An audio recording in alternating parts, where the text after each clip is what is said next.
Toyota has finally come to the party on electric cars. They've been criticizing them for years and they've finally decided they're going to join in. Here are 10 things that you need to know about Toyota's first but not first electric car. Hello, my friends. Welcome to the Electric Viking. Fantastic to see you today. Thank you for tuning into the channel. Thank you for subscribing, liking the videos, and for supporting the movement towards a better planet, a better place to live, cleaner air. Personally, I don't know about you, but I don't like breathing in toxic fumes. So thank you for being here. Now, thank you to those of you who have subscribed recently. There's been about 2,000 new subscribers within the last week. It's fantastic to see you all coming on board. Now, you should remember there's, I think, 470 videos that I've created over the last about 7 to 8 months. And a lot of those have information in that I think you should know about. Some of it is extremely important for understanding exactly what is going on and understanding the incredible opportunities that there are right now to make enormous amounts of money in the stock market over the next decade. So make sure you check some of those out. I'll put some of the most important videos I've made about investing, about electric cars in the description below. Now, if you haven't already started an investing account and you're in Australia, New Zealand, or the UK, you can open an account using Stake, but make sure you use my link in the description below, which will give you a free stock when you open an account. Now, nearly 25 years after introducing petrol-electric hybrid technology to the mass market, with the Toyota Prius, the world's biggest car maker has unveiled its first electric vehicle designed for global sales. Not its first electric vehicle, its first electric vehicle that it's taking semi-seriously. Now, it will come out next year. Probably we're looking around about the fourth quarter of the year. But if you want one, well, that is where the challenging part will come in. I'll get to that in a minute. Revealed late last week, the bZ4X debuts a new dedicated battery electric platform co-developed with Subaru, more likely BYD, but anyway, and it competes in the hotly contested mid-size SUV segment as a rival for vehicles such as the Tesla Model Y, the Hyundai Ioniq 5, the Kia EV6, the Volkswagen ID4, the Nissan Ariya, the Subaru Solterra, which it's basically an identical copy of, the BYD Yen Plus, MG ZS EV, and a range of other vehicles that you will be able to buy very soon.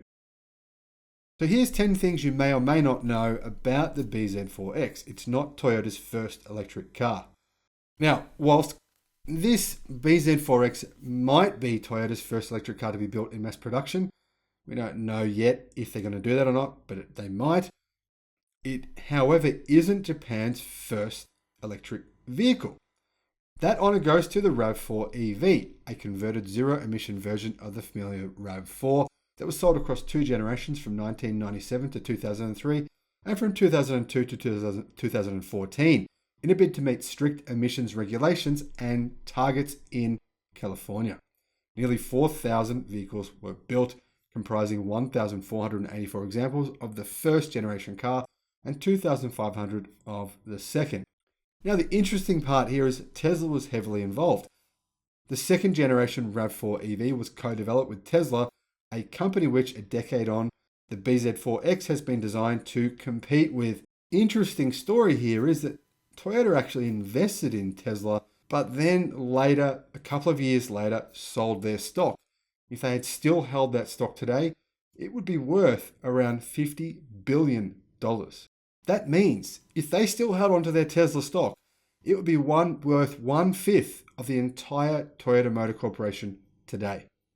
Okay, here's point number 2. The first 2 letters in the bZ4X's name refer to Beyond Zero, officially stylized BZ, Toyota's new sub-brand for battery electric vehicles. No explanation has been given for the 4X component of the name, so I'm not sure how that part plays in, as not all versions are actually four-wheel drive. Anyway, number 3. It sits on a dedicated electric car platform. Underpinning Toyota's new electric vehicle is an all-new eTNGA platform, a skateboard-style architecture designed specifically for electric vehicles. They say, Toyota says, co-developed with Subaru. However, many people claim that this vehicle is actually built by BYD, one of the largest battery manufacturing companies in the world, who also manufacture electric cars. In fact, in the month of October, BYD sold over 80,000 electric and plug-in hybrid vehicles in China alone.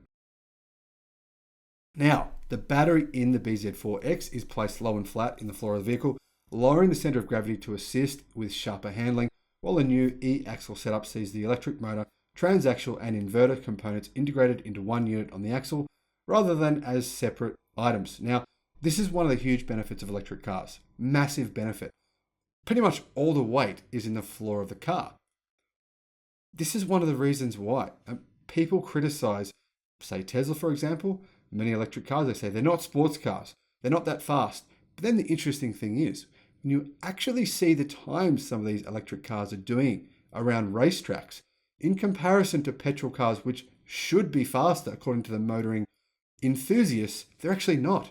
For example, recently the Tesla Model S Plaid was tested by an American publication around a track, and it beat every car in the test, including the most powerful General Motors vehicle ever made, and the new BMW M5. So actually electric cars, thanks to the low center of gravity, are usually really good with handling. Number 4, how big is the car? Well, it's 4.7 meters long, or 4,690 millimeters, 1,860 millimeters wide, and 1,650 millimeters high. It rides on a wheelbase that is 2,850 millimeters long. Now, compared to a Toyota RAV4, it's 90 millimeters longer overall, 5 millimeters wider, and 35 millimeters lower. But it sits on a longer wheelbase that actually makes it similar in size to the 7-seat Toyota Kluger, which is approximately 30 centimeters longer from bumper to bumper. Another big advantage of electric vehicles right there. Because you don't have an engine in the front, the vehicle wheelbase can be much longer, meaning you get more space inside the car. Another example, BYD make a car called the BYD Dolphin, which is quite a bit smaller and shorter than a Toyota Corolla, but much bigger on the inside.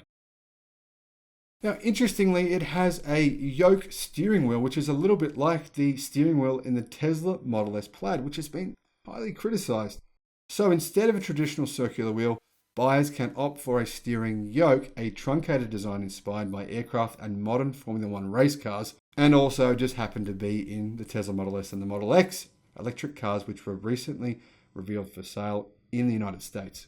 Now, the interesting thing is, unlike most steering wheels which actually use a traditional steering rack allowing multiple hand-over-hand rotations of the wheel, the BZ4X pairs its yoke to a steer-by-wire system where a physical connection between the steering wheel and the front wheels is replaced by intelligent electronics interpreting and translating driver movements to change vehicle direction. Makes sense, right? You need less turns to steer. However, people are a little bit unsure about this new feature as it could potentially cause issues. Regardless, the result is that you need only 150 degrees of rotation from lock to lock. So it actually requires much less turns to go from one side to the other. That means there's less than a quarter turn in either direction, which Toyota says eliminates the need to change grips when steering, greatly reducing the burden on the driver for a U-turn, garage parking, and on winding roads. Now, this is the one key feature of this car that actually makes it stand out from other electric cars. Number 6 is that there's 2 power options available. Buyers can choose between front and all-wheel drive layouts, offering 150 kilowatt and 265 newton meters of torque from a single electric motor in the former, and 160 kilowatt with 2 electric motors in the latter. Strangely, they used 2 smaller power electric motors for the all-wheel drive version, so it's only got 10 kilowatt more power versus the front-wheel drive version. At launch, it only comes with 1 battery pack, a 71.4 kilowatt hour lithium ion unit. We don't know what chemistry they're using. Toyota hasn't disclosed that information yet. which is good for 500 kilometers of range, according to the WLTC testing procedure, which is completely bogus. Real world range will be around about 370 kilometers. Number 7, battery longevity is one of the reasons people believe that the battery is potentially a BYD lithium iron phosphate battery. Toyota is targeting top class longevity for the battery beneath the BZ4X, with the brand aiming for 90% of capacity to be retained after 10 years of use or 240,000 kilometers of driving, whichever comes first. It remains to be seen whether the 90% figure will remain a target in ideal conditions or will be introduced as an official guarantee. Number 6, there is an optional solar roof. A solar roof can be optioned in certain markets, claimed to generate electricity equivalent to 1,800 kilometers of driving distance per year, with the roof capable of adopting range even when the vehicle is switched off. This means, it could charge in parking lots where there are no charging stations, and solar power can be used to charge in disasters or other emergencies. Sounds great. Actually, unfortunately, it isn't. The weight of the panel significantly outweighs the benefits. It's actually going to reduce the range more than the actual benefit you're going to get back in terms of increasing the range. So this is just a marketing fad. If you opt to purchase the car, don't opt for the solar roof. It's not a logical, good decision. Number 9, the BZ4X has a twin in the skin, literally identical. See my other video on the Subaru version of this vehicle. I'll put a link in the description below. As you can see from the spy shots, it looks almost identical. It might have a few small changes, but it's basically the same car. Now, while both the BZ4X and the Subaru Solterra will launch overseas next year, around about the fourth quarter of 2022, the Subaru model isn't planned to come to Australian showrooms yet. Number 10, and this is more for Aussies and Kiwis, the BZ4X will come to Australia and to New Zealand, unlike the Subaru. Apparently, the first cars will arrive around about November of 2022, but there won't be many of them. So if you want one, you need to put your name down very, very quickly and bargain pester Toyota because, they're not making many of these cars. So there'll only be a few thousand for each Western country. Now, price. Well, we don't know yet what the price is going to be, but we do know that, Toyota said it would be expensive. They said they want to recoup some of their costs in terms of the money they've spent in working out the engineering for this car. So they're going to charge more for this car in order to get some of that money back. However, motor endurance journalists claim it's likely that Toyota will look to position the vehicle similarly to its electric SUV competition, led by the Hyundai Ioniq 5 and the Tesla Model 3, which are priced from around about 70,000 to 80,000 Australian dollars before on-road costs. However, if it is around that price, you'll find the Hyundai Ioniq 5 and the Tesla Model Y both have a significantly longer range and would probably be a better choice as a vehicle if range is something that matters to you. Now, if that sounds expensive, it kind of is for what this car actually is, which is essentially, I believe, using a BYD 800 volt platform, blade battery, lithium iron phosphate battery. Now, BYD are bringing their electric cars to Australia as well. Next year, in fact, there'll be a range of different electric cars coming from BYD, China's biggest electric car manufacturer. And those cars have been reviewed and are found to be the most popular electric car brand in China, ranking above Tesla and Volkswagen and Mercedes and everyone else. In fact, BYD is the number one most popular electric car brand in terms of branding in China. So all reports are that the Blade battery is an excellent battery. Now, if the Toyota BZ4X comes with a Blade battery, that's a good thing. However, you may be able to get a very similar car from BYD for around about 45,000 Australian dollars or around about 36,000 US dollars. So if you can't quite afford this, then for probably about half the price, you can buy the BYD version. So that is an option. Thanks for watching the video. Hope you've learned something about the BZ4X Toyota vehicle. Let me know in the comment section below what you think of this car. Is it good? Would you buy one? Would you buy one of its competitors? Are you planning on buying an electric vehicle within the next 2 years? Let me know. I'm interested. Thanks for watching. I'll see you again on the next one. Bye-bye.